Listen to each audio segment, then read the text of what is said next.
All right, Neal, our next story brings us to my home state of Florida, where the lines at Disney World are at historic lows. Yes, Neal, Disney is borderline desolate. Data from a travel company that tracks line waiting times show that the Independence Day weekend was one of the slowest in nearly a decade. And while that's good for park goers, it is bad for business. Disney execs already said that they expected weaker earnings from its parks division this year, but it's not looking good so far. So what's behind the empty rides and zippy wait times? Well, it's a whole bunch of things. To rattle off a few, there is the adverse political climate Disney is facing as Ron DeSantis continues to wage a war against the mouse. Then there's the adverse actual climate too. Florida is experiencing record temps and thunderstorms in the summer months, which is bad for going to a theme park. Plus, there's the siren's call of other travel like going to Europe or going on cruises that is cannibalizing some of Disney's business.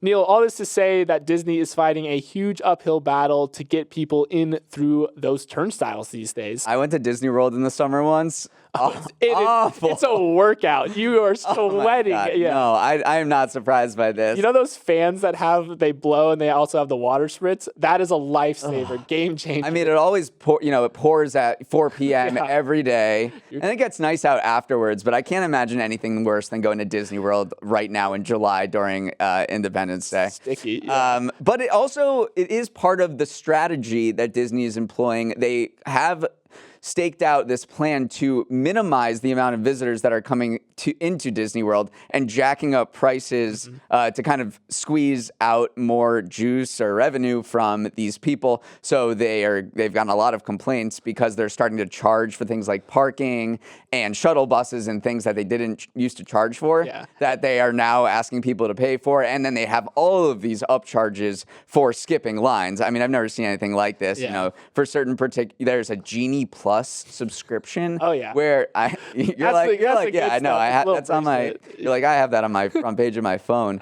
But no, I think it's a combination of the summer and the fact that prices have gotten really, really high at Disney World, and people are just thinking, well, if I'm gonna pay a lot, might as well go to Cinque Terre or something. Right. And I mean, Disney's framing it as it's a better park going experience because when it's too crowded, no one's really having fun. So they're trying to charge like wealthier people more money to have a better experience. I can see it. But then also, the looming bear of the travel season is definitely Europe this year. I think we've talked about it on the show a bunch of times, but there are so many people going to Europe right now.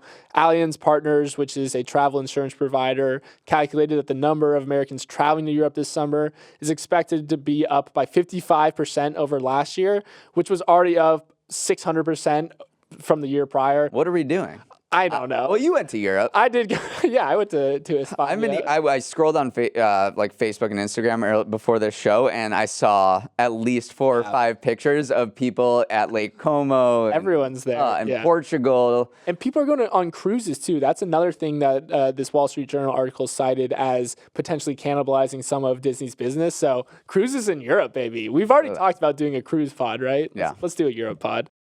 Hey. Thanks for watching, and if you want more Morning Brew Daily, make sure to hit that subscribe button, and also check out the rest of our episodes wherever you get your podcasts. New episodes drop at 7 a.m. Eastern Monday through Friday, and you can email us at morningbrewdaily@morningbrew.com.